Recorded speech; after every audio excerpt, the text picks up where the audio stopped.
Halo, Shalom. Kita ketemu lagi di konten kesaksian nyata Roland. Pada kali ini, yang mana eh, saya mau membagikan kesaksian nyata mengenai perlindungan Tuhan di saat menghadapi mereka-mereka yang tidak kasat mata. Nah, eh, yang saya mau bagikan kali ini itu juga adalah yang pernah saya bagikan di podcast umum, ya, podcast horor dan misteri di 2 atau 3 tahun yang lalu kalau nggak salah. Tapi ya tetap sama seperti yang podcast sebelumnya, saya mau coba angkat kisah-kisah yang pernah saya ceritakan sebelumnya di podcast misteri lalu. Dan di podcast misteri lalu yang 2-3 tahun lalu itu saya bagikan di podcast umum tersebut, tapi ada hal yang tidak bisa saya sebutkan, yaitu penyebutan nama Tuhan dan lain-lain karena ada aturan main dari mereka, ya. Tapi di kesempatan kali ini saya akan menceritakan kembali berdasarkan yang memang terjadi dan apa yang saya sampaikan, nama Tuhan itu yang akan saya sebutkan. Kan itu yang sebetulnya terjadi, ya. Oke, pada kesempatan kali ini saya mau bagikan ada satu kejadian, ya, yang mana itu terjadi kurang lebih di tahun pas tahun WTC di bom, ya, 9/11, ya. Karena di tahun itu saya bekerja sebagai seorang pialang atau disebut trader saham, ya. Jadi saya gambarkan sedikit bahwa pialang atau trader saham pada zaman saya itu, saat itu, ya, kami itu adalah marketing sebetulnya. Jadi kenapa marketing? Jadi kita yang cari nasabah, kita yang cari investor, kita yang presentasi, kita yang mentradingkan, kita yang mengolah dana mereka itu, ya. Gambarannya seperti itu. Dan di saat itu saya memiliki klien, ya, yang dia menginvestasikan kurang lebih saat itu 150 juta. Nah, di tahun itu 150 juta itu mungkin di tahun sekarang itu 1,5 miliar mungkin, ya. Dan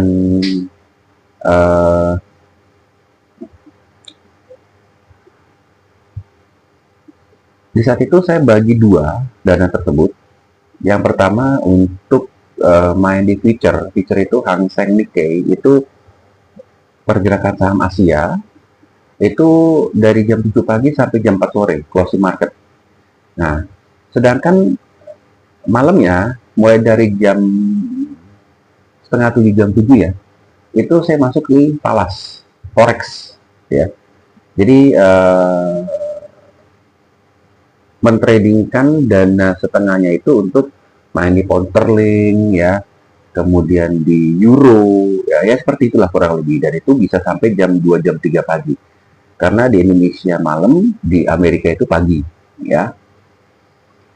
Nah, itu gambaran dari saya tentang pekerjaan saya saat itu.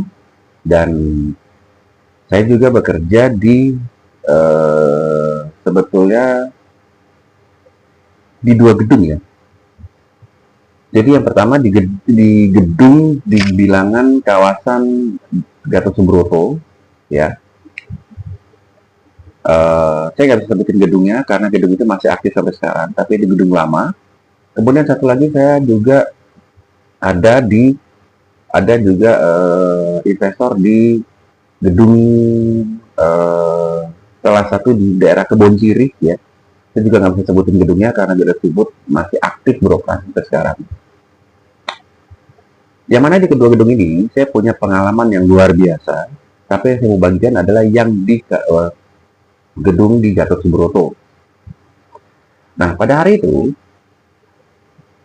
ini kejadian sebelum WTC dibom ya, sebelum 9/11 ya, sebelum 9/11 ground zero, orang bilang. Nah, di saat itu, hari itu seperti biasa, saya masuk kantor, saya open market ya, dan kurang lebih di jam 4 sore setelah close market, saya sudah siap-siap untuk turun ke bawah. Jadi saya main satu gedung.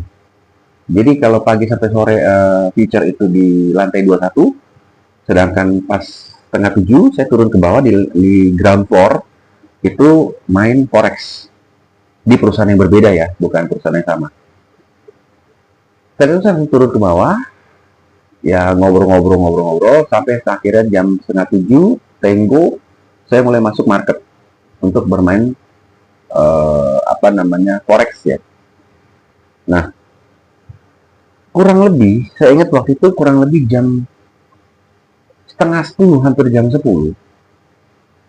Sementara saya lagi trading, ya. Saat itu saya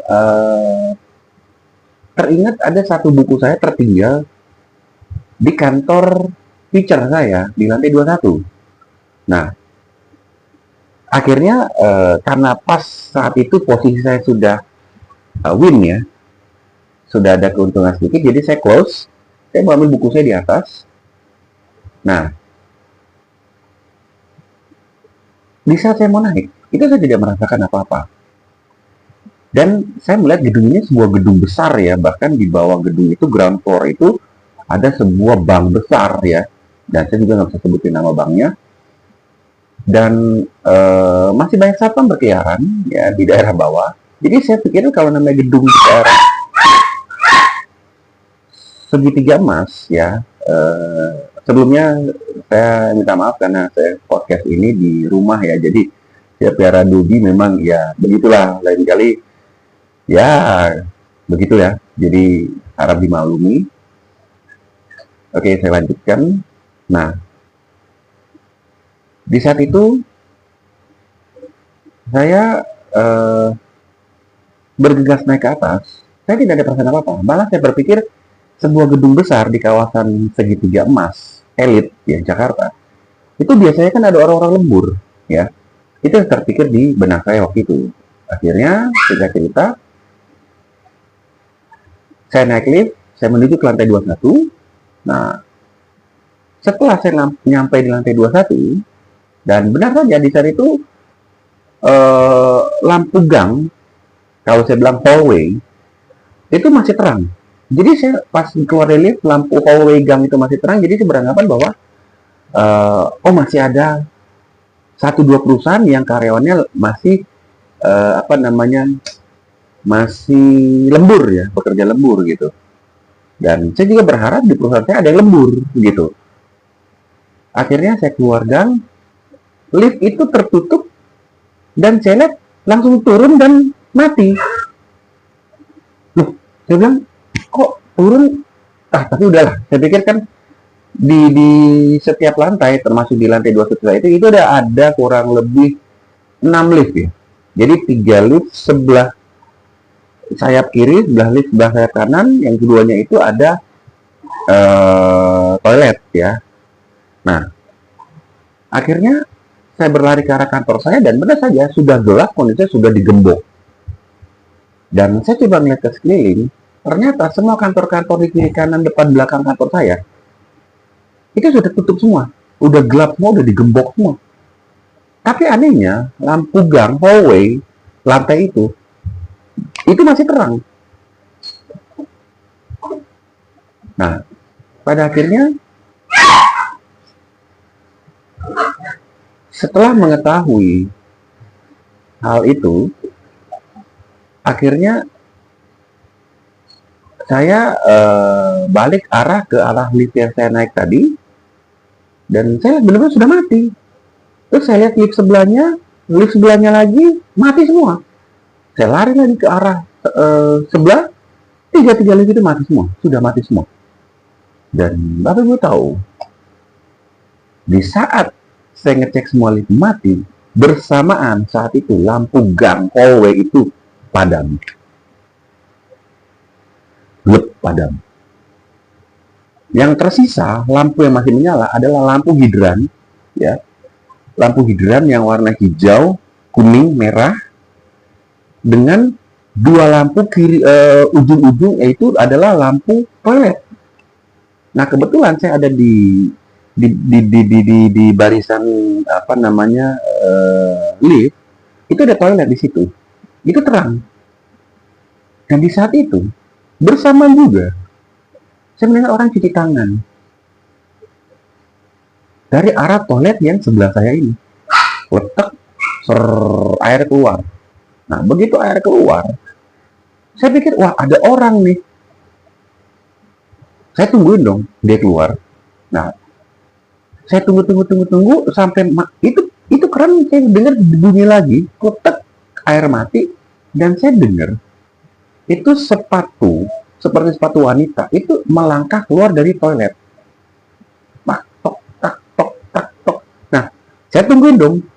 Pas dia bunyi jejak kaki itu sampai di pintu keluar toilet, nggak ada orang. Dan itu seperti seperti berangin. Wah, itu langsung dari situ saya langsung lari ke arah ujung, ke arah lift yang pertama saya naik. Saya pijit itu, nggak nyala itu. Dan Bapak Ibu tahu apa? Di saat itu, ya, dari arah jadi saya lari ke deretan lift yang sebelahnya lagi, itu kan ada toilet juga ya di situ. Dari arah toilet itu ada bunyi lagi, tak tok keluar, dan bunyi langkah kaki yang dari lift sebelah ujung sana yang tadi saya di situ itu berbunyi lagi seperti mendatangi saya. Dan di saat itu saya langsung ke arah pojokan gedung ya. Dan di saat itu di setiap hallway itu saya mendengar seperti ada orang, kerumunan orang, dan berjalan ke arah saya. Ini saya alami real, ya. Dan di saat itu saya panik ya, karena saya berpikir, waduh, ini kalau udah begini mau nunggu pagi. Kalau nunggu pagi, waduh, nunggu kelenger. Dan itu jejak kaki itu semakin mendekat, dan Bapak Ibu tahu, tiba-tiba kedua lampu toilet itu mati, padam, blek. Jadi hanya tersisa adalah lampu hidran yang di tengah-tengah. Dan itu pun ya cuma merah, kuning, hijau. Dan di saat itu, ya, sempat lampu hallway itu kedap-kedip, tetep begitu, dan dia mati total. Dan saya udah di pojokan daripada sudut ruangan itu, di sudut lantai itu, yang menghadap dengan satu lift. Dan saya merasa di saat udah gelap, kondisi gelap, itu makin mendekat, sampai akhirnya saya merasa mereka itu sudah di depan saya semua. Dan Bapak Ibu tahu apa yang saya dengar? Saya mendengar seperti orang bercakap-cakap, ada yang bersiul, bahkan saya merasa pipi saya seperti ada yang tiup. Bapak Ibu bisa bayangkan kalau Anda di pihak saya saat itu, di lantai 21 yang nggak ada orang sama sekali. Dan apa yang terjadi saat itu? Di telinga saya seperti bersuara. Suara seorang laki-laki yang lembut sekali. Dan saya tahu, itu Tuhan. Di saat itu berkata begini, lawanlah iblis, maka dia akan lari daripadamu. Tiba-tiba saya dapat suatu kekuatan di saat itu. Saya marah. Saya marah dan saya menghardik mereka dan saya berkata, di dalam nama Tuhan Yesus, darah Yesus yang berkuasa, siapapun kalian yang ada di hadapan saya saat ini, enyah, karena darah Kristus melindungi saya saat ini, enyah, dalam nama Tuhan Yesus, darah Yesus. Saya terus mengucapkan itu. Dan Bapak tahu apa? Saya merasa mereka kayak mundur ya, karena ada kayak jejak kaki itu kayak itu agak menjauh dari saya, agak menjauh, dan tiba-tiba lift depan saya itu berbunyi ting, dan ada lampu di atasnya menyatakan lift itu sudah nyampe di lantai 21, padahal tadinya mati total tuh. Jadi memang sudah dimatikan dari bawah sepertinya. Dan di saat lift itu terbuka, otomatis kan karena semua sudah gelap, cahaya hanya datang dari lift itu. Begitu terbuka, saya langsung masuk ke dalam. Begitu saya masuk ke dalam, saya balikkan punggung. Bapak Ibu tahu apa yang saya lihat? Itu berbagai macam orang dengan berbagai macam kondisi. Maaf kata, ada yang tinggal separuh. Ada yang tangannya udah nggak ada. Dan itu mereka semua ada di situ. Jadi lampu lift menyorot mereka semua, dan saya kaget di saat itu, dan saya berteriak keras, darah Yesus yang berkuasa, enyah kalian. Di saat saya berkata itu, saya tahu saya belum pencet lift, tiba-tiba pintu itu tertutup sendiri, tertutup. Dan begitu tertutup, tanpa saya sentuh juga, lift itu turun ke bawah, turun, dia langsung turun. Nah waktu turun saya bingung, nah saya belum nyentuh ini, lift itu langsung turun. Dan saya lihat lift itu warnanya warna pintu itu adalah pintu merah. Warna pintu itu merah. Dan saya nggak tahu. Selama saya kerja situ dari 6 lift, itu hanya lift itu pintunya warna merah. Dan sudah akhirnya sudah turun. Saya udah nggak pikir macam-macam. Yang penting saya pikir adalah saat itu saya tiba di bawah, saya sampai dan saya udah mau pulang, saya udah capek. Nah akhirnya tiba-tiba lift itu berhenti di salah satu lantai, dia berbunyi ting. Saya bilang ada temen nih. Dan benar, begitu terbuka, latar belakang dari lantai itu gelap. Dan muncullah seorang wanita masuk dengan pakaian kantor rapi, rok pendek, dan gantung tas. Ya. Jadi saya berpikir bahwa secara logika rasional bahwa ini orang. Dan dia nggak menyapa, dia cuma senyum dan dia balik punggung ke saya, seperti orang ngajakin naik lift. Nah, nggak berapa lama, lift itu nutup lagi, turun. Dan saya perhatiin, ini cewek nggak nyentuh tombol. Akhirnya saya memperhatikannya, saya terus nyentuh tombol. Saya nyentuh tombol 1 dan ground. Karena saya pikir dia mau ke lantai 1 atau mau ke ground.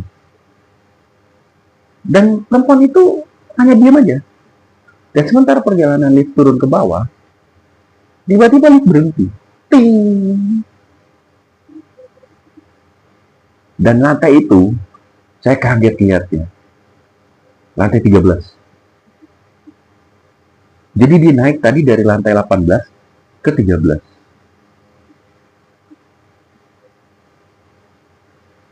Kenapa saya bilang itu 13? Memang di tombol lift itu hanya ada 12 dan 12A. Mungkin ya ada aturan pamali atau apa ya di 13. Tapi di indikator lift itu menyalanya 12A, berarti kan lantai 13. Karena 12 dan 12A. Nah, akhirnya begitu berhenti di 12A, yang saya berasumsi itu adalah lantai 13, perempuan itu keluar. Begitu dia keluar, dia balik muka ke saya, dia senyum. Begitu dia senyum, dia hilang. Dan lantai belakang dia itu gelap total. Begitu saya lihat itu, saya lebih kaget. Langsung saya berteriak, darah Yesus yang berkuasa, enyah kalian iblis setan. Dan lift itu tertutup lagi. Lift itu tertutup lagi. Dan ya Bapak Ibu bisa bayangkan ya, kondisi saya waktu itu tuh saat itu nggak keru-keruan. gitu. Begitu sampai di bawah, ting bunyi ground. Nah, waktu saya pencet lantai 1, itu dia yang lewat. Dia nggak berhenti. Sampai di ground belum diberhenti. Ini benar keanehan di sini.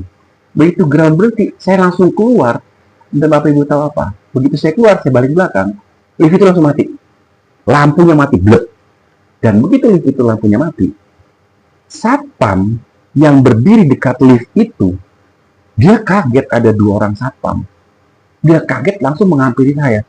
Dan dia bilang, mas dari mana? Dan saya bilang, saya kan di lantai 21. Masa sih mas? Mas naik lift ini? Iya pak, kan Bapak lihat sendiri. Begitu saya turun malah mati liftnya. Mereka berdua sampai berpandangan, mereka bingung. Kok yang satu bilang, sini mas, kita ngobrol. Nah saya mulai curiga kan, ada apa ini?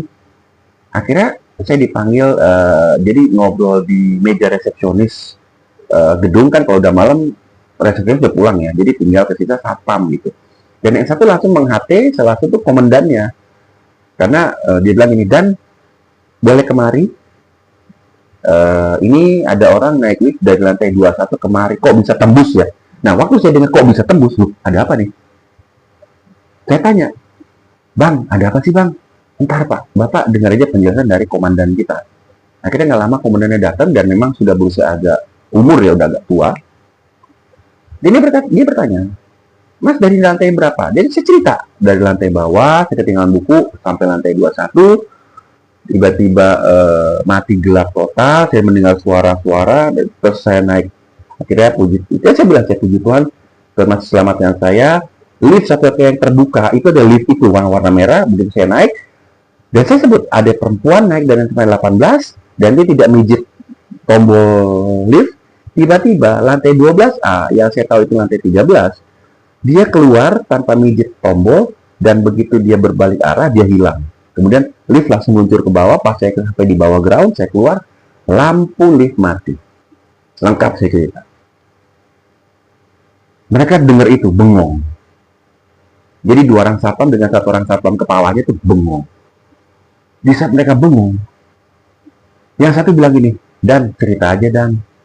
Akhirnya komandan itu bilang gini, mas gini, itu lift itu gak pernah naik ke lantai 21.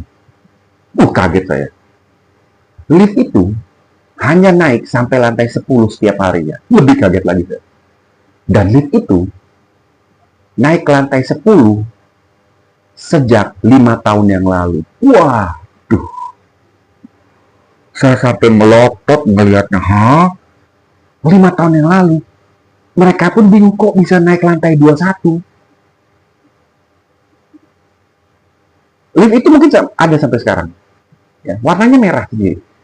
Dan saya langsung bertanya, kalau gitu kenapa liftnya warna merah? Dan dia cerita, dulu di gedung itu, di lantai 12A itu, ada semacam diskotik ya, pub.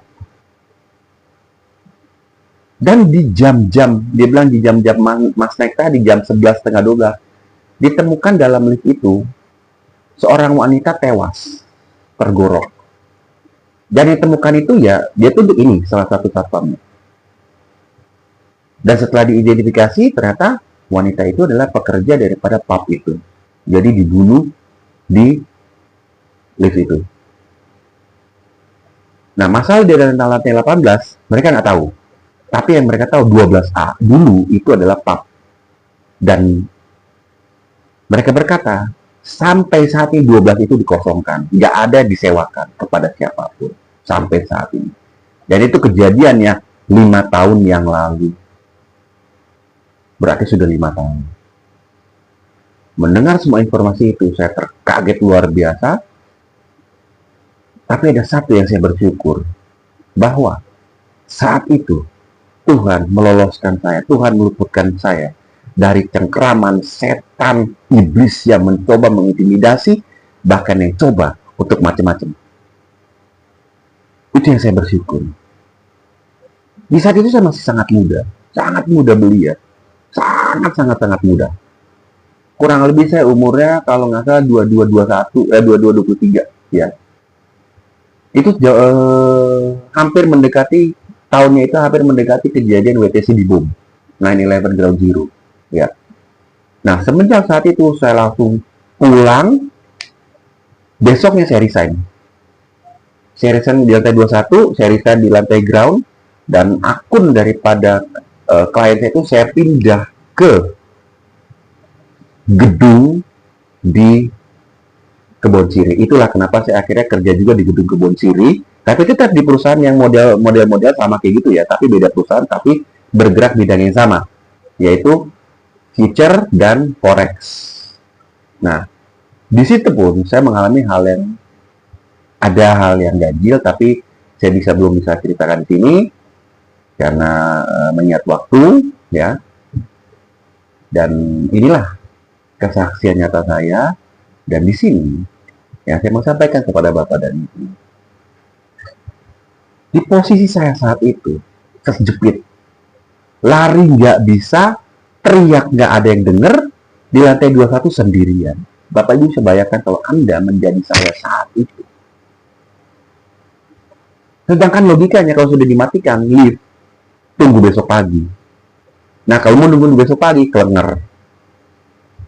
Tapi puji Tuhan saat itu, suara Tuhan bergema di telinga saya, dan saya diberikan keberanian. Dan di saat itu saya tahu mereka agak mundur sedikit. Bahkan lift yang tidak pernah naik selama 5 tahun sampai lantai 21, dengan mujizat Tuhan, kalau Tuhan mau menolong kita, Tuhan bisa pergunakan apapun. Bahkan yang orang menganggap bahwa itu sudah tidak bisa digunakan, itu sudah nggak pernah naik sampai lantai manapun, Tuhan gerakkan lift tersebut naik ke atas untuk menjemput anak Tuhan yang sedang mengalami kesulitan. Itulah kuasa Tuhan. Dan sampai saat ini saya masih mengingat kisah itu, dan pesan saya kepada Bapak dan Ibu, apapun kondisi kita saat ini, terus berharap kepadanya, terus bergantung kepadanya, berteriak sungguh-sungguh kepadanya. Karena di saat kita bersungguh-sungguh fokus kepadanya, Tuhan dengan sigap menolong kita saat itu. Bahkan Dia yang akan menghalau musuh-musuh kita di depan. Itu nyata, itu real. Di akhir kata, saya sampaikan terima kasih sudah menonton kesaksian nyata Roland kali ini. Tolong di like, di subscribe, dan di follow, dan di share ya, agar saya lebih rajin untuk menambahkan video-video berdasarkan kesaksian nyata saya, dan masih terlalu banyak lagi yang saya bisa bagikan kepada Anda. Tujuan saya cuma satu, hanya untuk hormat kemuliaan bagi nama Tuhan dan menguatkan iman Bapak dan Ibu, saudara-saudari yang melihat konten ini. Hanya itu tujuan saya. Dan jikalau Bapak dan Ibu, saudara-saudari mau membantu dalam pelayanan kami, saya saat ini pelayanan juga dengan istri saya. Bapak dan Ibu bisa lihat di informasi daripada YouTube channel ini ya, bisa membantu kami dalam PK maupun apapun juga, dan itu kami terima dengan senang hati, dan puji Tuhan itu semua kami pergunakan untuk pelayanan dan untuk hormat kemuliaan bagi nama Tuhan. Akhir kata, shalom untuk Bapak dan Ibu. Sampai bertemu di konten kisah kesaksian Roland yang berikutnya. Tuhan Yesus memberkati. Amin.